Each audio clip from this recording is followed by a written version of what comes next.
Keeping venomous reptiles is an unforgiving hobby, requiring proper training and lots of experience. One simple mistake can be the difference between life and death. Remember, the most venomous snake in the world is the one that just bit you.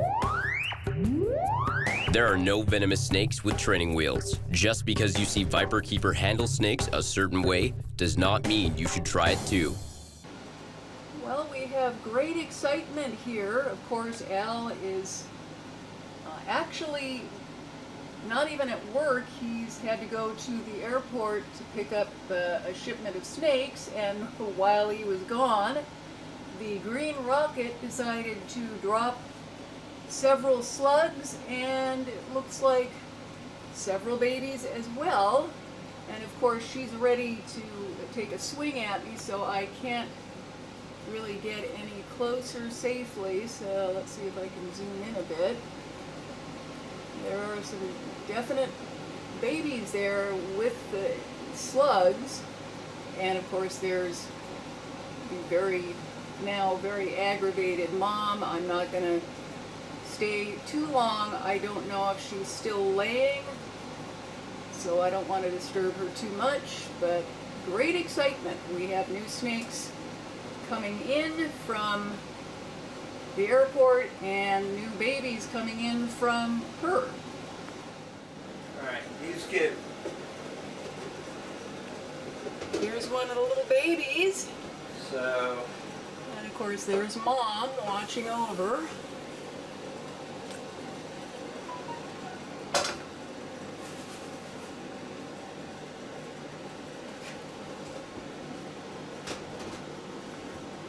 Oh, there's another one up in the tree.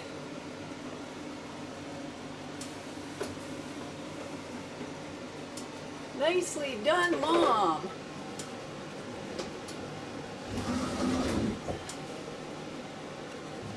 This is like a crazy frickin' fire drill here. It's supposed to be at work, but Delta has a terrible customer unfriendly situation right now. They're open from 8 a.m. to 4 p.m. so it really limits the time that I can come by. You miss that guy yawning and stretching his fangs. I know one.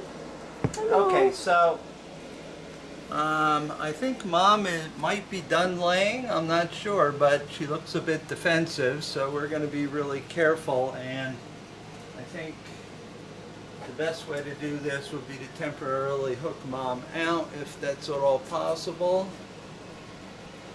Come on, big girl. Yeah, Rocket hadn't been eating for the longest time, and we were uncertain whether she was gravid. She's, I don't think, ever been with a male, so it's like, holy crap, she had all slugs the last time. So I know she hasn't been with a male. However, these snakes also can be parthenogenic. Come on, let go. Nope. This one might have some issues though. Aww. We'll see. Everybody gets a fair chance here. I might need to switch to tongs because they're not hooking.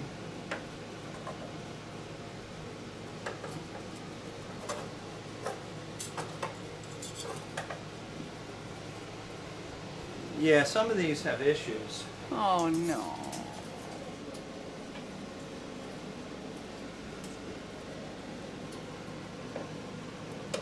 Hey you, come on out of your sack. Yeah, there's a couple of them that are still in their sacks.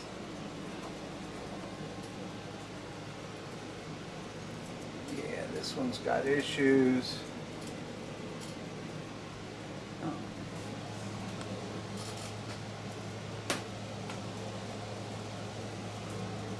Yeah, he's got some severe deformities and stuff. So Well, we're we'll gonna give him a chance. Yep, I'm gonna put them in there. I mean, there's a couple of them that are okay. I think that guy over there is okay. I hope. Well, this is the problem with Parthenogenesis, is you never can tell if things are going to turn out okay. That one looks quite deformed also.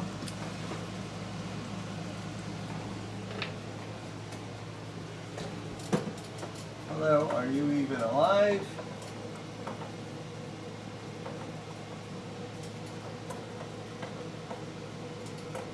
That one is stillborn.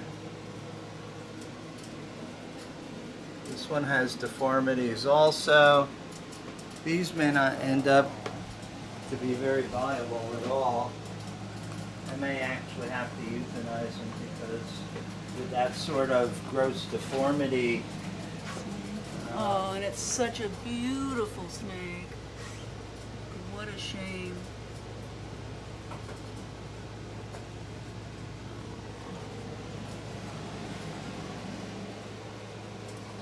This one's malformed but alive. Some of these I'm just going to have to euthanize, I think. That one just is not viable at all. So let's go digging through the rubble here and see what we can find. Oh, we have lots of slugs, of course. Yep.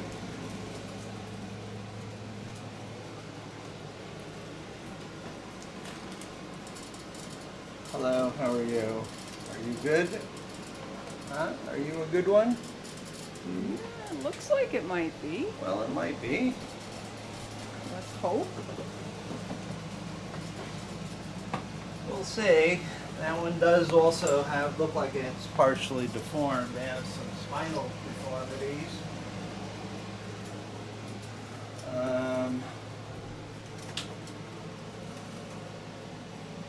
Move Mom's water dish so I can get in here.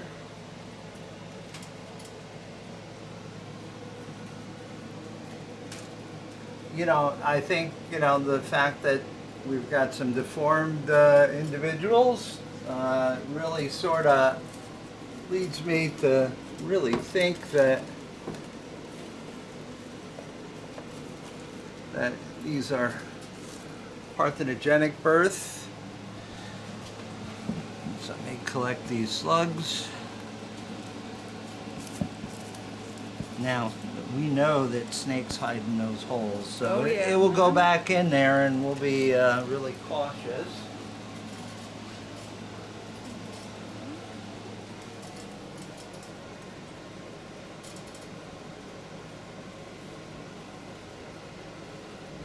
Come on, are you with us or not?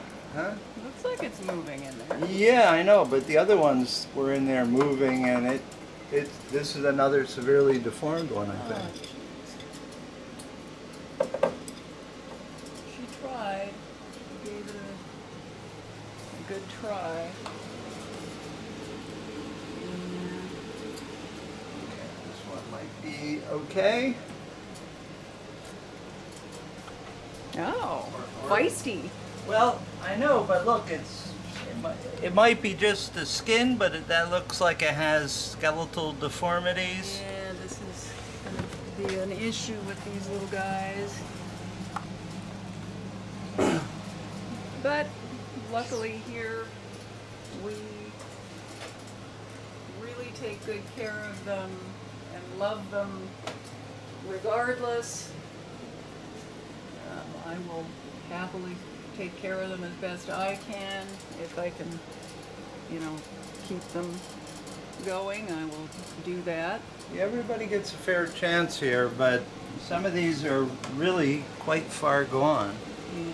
That's all kinked up. It's just unethical to keep. Yeah, those keep the alive. ones that are in really bad shape, it's just kinder to not let them suffer. But the ones that are moving, we'll give them a good chance. This needs to be sort of washed off. excuse me, yeah, I need to get in there. Yep. Because while she's out, it makes sense to do a substrate change.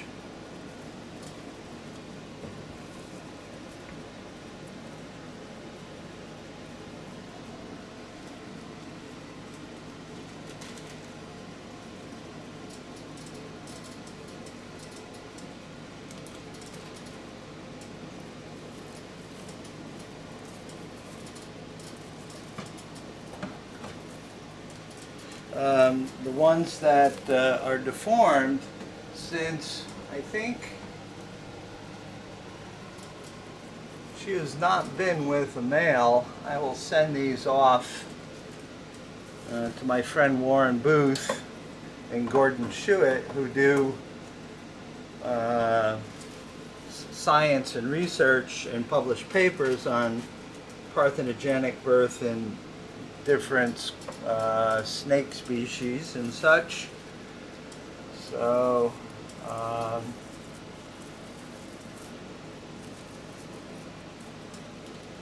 unfortunately,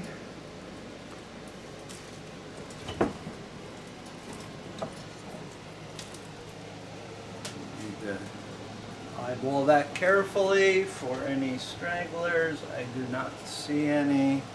There's an egg stuck on there. Well, yeah, this sort of. Yeah, but whatever that is. Well, it's just an embryo that just didn't form.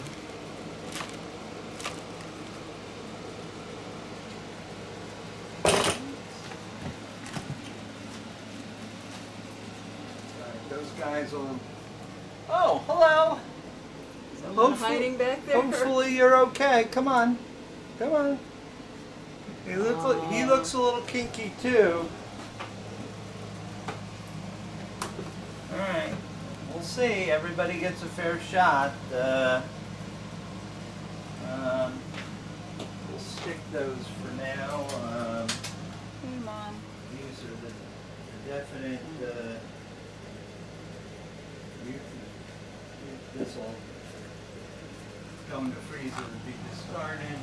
These will, unfortunately, be euthanized because they have no hope. I'm not even certain the ones that we put in there will have an opportunity to survive. I mean, it's all kinked up and stuck together. Unfortunately, That one's moving. But, yeah. it's partially formed, never quite fully developed. Unfortunately, it developed to the point where it's alive, but it's just not fully formed. It didn't absorb all the egg sac. Oh, come on. I'm trying not to squeeze it and squish it. Okay, so that all can be cleaned up. These I'll euthanize off camera. Let me quickly do a... Oh, there's another slug there. Yeah, I'm going to do a quick substrate change, so I think that's all the video for the moment. Well, nice try, Mom. I'm sure having some gravid females nearby is what spurred her on to do this, and well, we'll see if we can save some of them. I'll go eat your dinner. Okay, so these are the babies that the Green Rocket dropped. I mean, they're certainly not healthy looking. You can see some sort of knobs along their spinal cord, and he doesn't really move very well. I'm really at sort of a loss on whether I should try to keep them going or euthanize them. Some are in better shape than others, but you can see they don't move like normal snakes.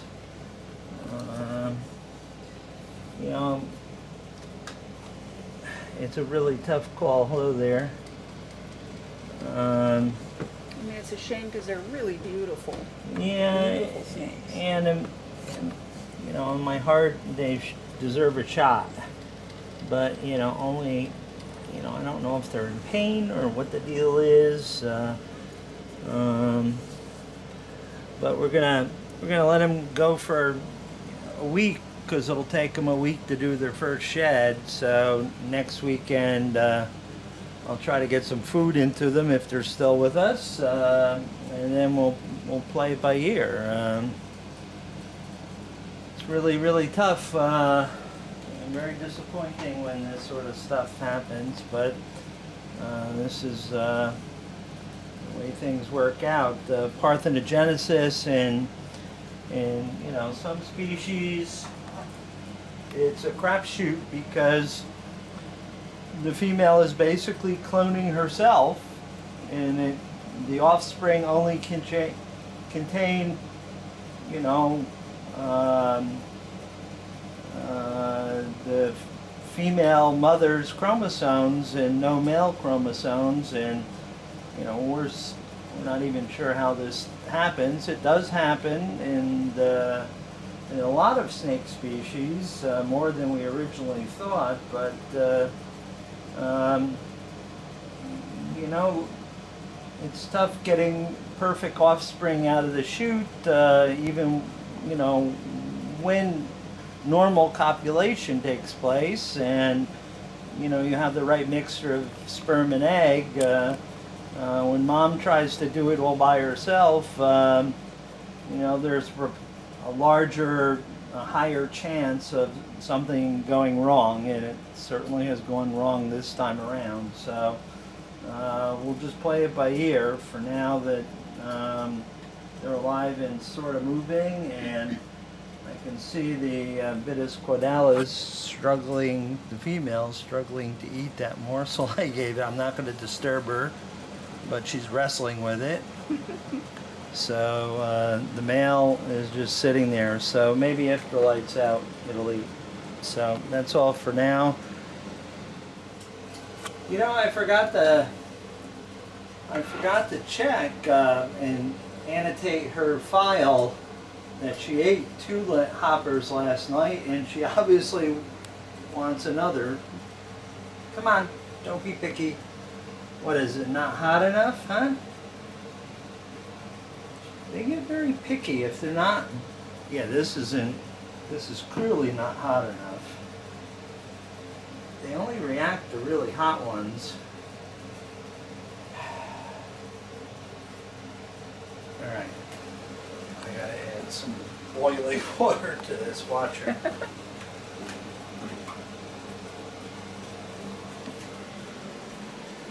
Are you insulted? Was that just not to your liking?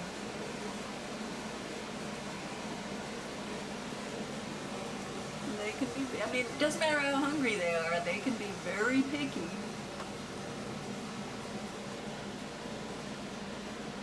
Are you going to act all butthurt now and not eat?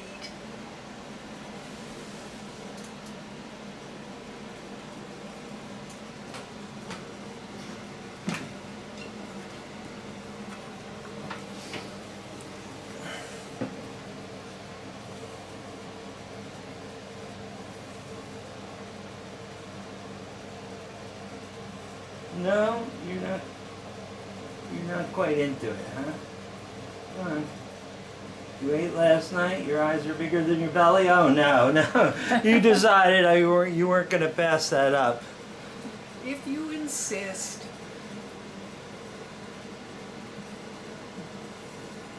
We'll let her dine, and we'll see if the newest mother, in the very polite and kind sense, is ready to eat yet. And the green rocket was off feed for a long time, and we couldn't figure out why. And hey, There we go. she was off feed since December. It was because she went parthenogenic on us and dropped a bunch of her own babies. So it's very nice to see her back on feed because she would it was like clockwork. I mean, you know, a day without her feeding is like a day without sunshine. It's just... Yeah, and since she hadn't been with a male, we were worried that something was wrong with her. We never thought, you know, she was gravid. Yeah. You know, last year she threw slugs, so this is normal if a female wasn't with a male, but this time around she gave birth to a whole bunch of deformed babies, which we're trying to, there's 4 of them left, we're trying to save those, even though they're sort of in rough shape. So we'll let her digestive system get started with a light meal. That's all that she's going to get today, and we'll sort of power feed her for a while. And you know, we weren't trying to breed things during the pandemic, so that's why we never put a male in there. But both these males here, this guy here and this guy over there, are unrelated offspring to her. So one of these guys is going to get lucky, but we want to make sure that she's got a lot of food in her gut so she doesn't eat the male. So she'll get fed, but a little bit later on.